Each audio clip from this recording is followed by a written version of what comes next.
उमा संत कई इहाही बड़ाई मंद करत जो करई भलाई तुम्हु पितु सरिस भले हीन मोही मारा राम भजे हित नाथ तुम्हारा। शिव जी कहते हैं हे उमा, संतों का ऐसा ही स्वभाव है, होता है कि वह अपने बुरा चाहने वालों का भी भलाई चाहते हैं। विभीषण जी ने भी रावण से ऐसा ही कहा, आप मेरे पिता के समान हैं, मुझे मारा, मुझे कोई दुख नहीं है, परंतु हे नाथ आपका भला तो श्री राम जी के भजन में ही है। सचिव संग लय नवपथ गए हूँ सब ही सुनाए का तास भरे। इतना कहकर विभीषण अपने सचिव सहयोगियों को साथ लेकर आकाश की ओर उड़े और सबको सुनाकर ऐसा कहने लगे, राम राम सत्य संकल्प प्रभु सभा काल बस तोड़ी, मैं रघुवीर शरण अब जाऊं देहु जन कोई। हे रावण श्री राम, विभीषण जी कहते हैं हे रावण, श्री राम सत्य प्रतिज्ञा करने वाले और सब कुछ करने में समर्थ हैं, यह जान लेना।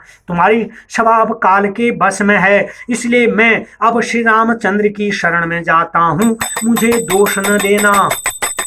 अस कहीं चला विभूषण जब हीन आयु हीन भय सब सब तब हीन, साधु अवज्ञा तुरत भवानी कर कल्याण अखिल कह हानि। ऐसा कहकर विभीषण जैसे ही वहां से चले वैसे ही मानो सभी राक्षसों की मृत्यु निश्चित हो गई। शिव जी बोले हे भवानी यानी हे पार्वती, सज्जन पुरुष का अपमान समस्त मंगल को नष्ट कर देता है। शिव जी ने बोला हे भवानी हे पार्वती, सज्जन पुरुष का अपमान समस्त मंगल को नष्ट कर देता है। रावण जब विभीषण त्यागा भयो गोविंद तबहि अभाग, चले हर सिर रघुनायक पाई करत मनोरथ बहु मन मान। एक हूँ जानी चरण चल जाता अरुण मृदुल सेवक सुख दाता, जे पद परसि करिन तरि ऋषि नारी दंडक कानन कानन पावन कारी। वो सोचते जा रहे थे कि मैं यहाँ से जाकर भगवान के कोमल और लाल रंग के उन सुंदर चरण कमलों का दर्शन करूंगा जो भक्तों को सुख देने वाले हैं, और जिन चरणों को छूते ही ऋषि गौतम की पत्नी अहिल्या भी तर गई, जो दंडक वन को पवित्र कर चुके हैं।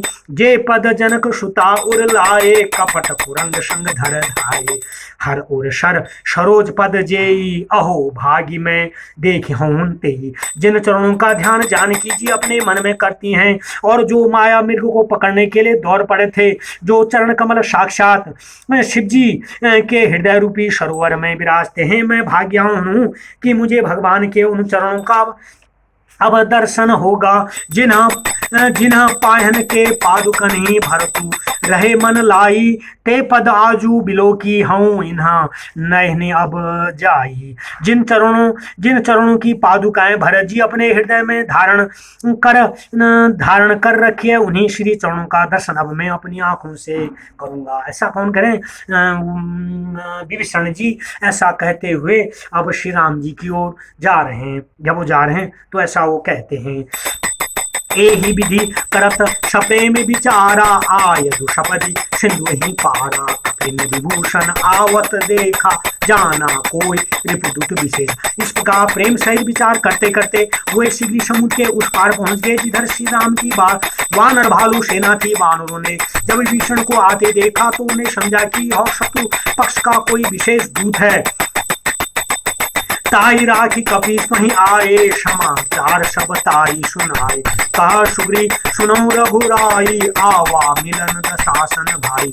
उन्हें पहरेदारों के पास रोककर वे वानरराज सुग्री के पास आए और उन्हें और समाचार सुनाया। सुग्रीव ने श्री राम जी के पास जाकर कहा, हे रघुनाथ जी सुनिए, रावण का भाई आपसे मिलने आया है। सुग्रीव जी ने ऐसा रामचंद्र जी से कहा प्रभु सका बुझिए कहा कहीं कपी सुनो नर नर नाना जानी न जाई, निशाचर माया काम रूप के कारण आए। प्रभु श्री राम ने कहा, हे मित्र, इस बारे में तुम्हारी क्या राय है? तुम उसे क्या समझते हो? वानरपति बोले, हे महाराज सुनिए, राक्षसों की माया जानी नहीं जाती। यह इच्छा अनुसार रूप धारण करने वाले राक्षस न जाने किस उद्देश्य से यहाँ आया है। भेद हमार लेन सठ आवा, राखी बांधी मोहि असभावा। सका नीक विचारी मम पन शरणागत भय। यह मूर्ख हमारा भेद जानने के लिए आया है। लगता है इसलिए यहाँ बांध कर रखना चाहिए मुझे।